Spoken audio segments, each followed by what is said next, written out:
আসসালামু আলাইকুম lovely audience, আশা করি আপনারা ভালো আছেন। ঢাকা ক্যাপিটালস ভার্সেস সিলেট টাইটান্সের আজকে যে ম্যাচটি ছিল ভাই, দুর্দান্ত ম্যাচ ছিল। সেটা আসলে পিওর ক্রিকেট বলে এটাকেই। এবং এই ক্রিকেট দেখে দর্শকরা যারা জিতছে তারাও খুশি হয়েছে, যারা ঠকছে তারাও খুশি হয়েছে। এবং এই ব্র্যান্ড ক্রিকেট কিন্তু দেখার জন্য দর্শকরা মুখিয়ে থাকেন। শেষ পর্যন্ত বিপিএল জয় হয়েছে, শেষ পর্যন্ত বিপিএল এর খেলার জয় হয়েছে।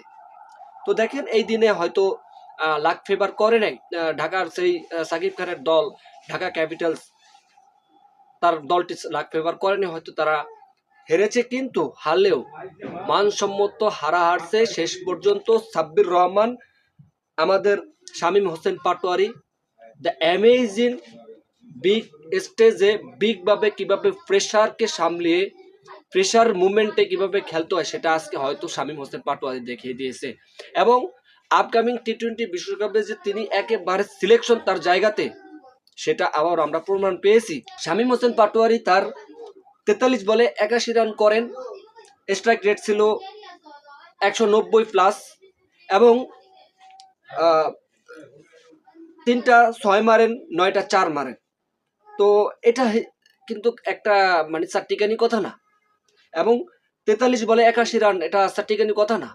টি-20 ফরম্যাটে এত বড় সোজা না। সবাই যেই জায়গায় ফ্লপ, সেই জায়গায় আমাদের শামীম হোসেন পাটোয়ারি তার শেষ পর্যন্ত লাস্ট 45 রান দরকার, শেষ পর্যন্ত তিনি লড়াই করেছেন। এবং মোহাম্মদ আমিরের বলকে কিভাবে তিনি খেলেছেন, সত্যি অ্যামেজিং একটা খেলা এবং স্মরণীয় একটা খেলা। তো আরেকটা কথা না বললেন, সেটা হচ্ছে সাব্বির রহমান 19 বলে 23 রান করেন। সাব্বির রহমান কিন্তু ধারাবাহিকভাবে পারফর্ম করেন, এবং সেটা আবারও আমরা প্রমাণ পাইছি, একেবারে যেন খারাপ পারফর্ম না। এবং সাব্বির রহমানকেও কিন্তু ডিজার্ভ করে আপকামিং টি-20 বিশ্বকাপে। এই বছর ফেব্রুয়ারি মাসে আর 1 মাস আছে, প্রথম উইকই খেলা হবে। ডেফিনেটলি সাব্বির রহমান সেই জায়গায় কিন্তু ডিজার্ভ করে। তো এই হচ্ছে আপডেট।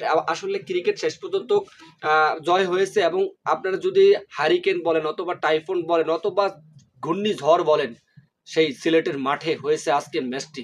সত্যি সকলেই কিন্তু খুশি হয়েছে, সকল অডিয়েন্স খেলাটা দেখে আসলে উপলব্ধি করতে পেরেছে আসলে এই ব্র্যান্ড ক্রিকেট সবসময় অব্যাহত থাকে যদি কোনো রকম দুর্নীতি বা করাপশন না থাকে। তো শুভকামনা থাকবে সাব্বির রহমানের জন্য, শুভকামনা থাকবে শামীম হোসেন পাটোয়ারির জন্য। আপকামিং ম্যাচ হয়তো তাদের better luck next time, better luck next match. Definitely Dhaka Capitals নিঃসন্দেহে ভালো দল। দেন সিলেট টাইটান্স অভিনন্দন, খুব ভালো খেলেছে। That's all.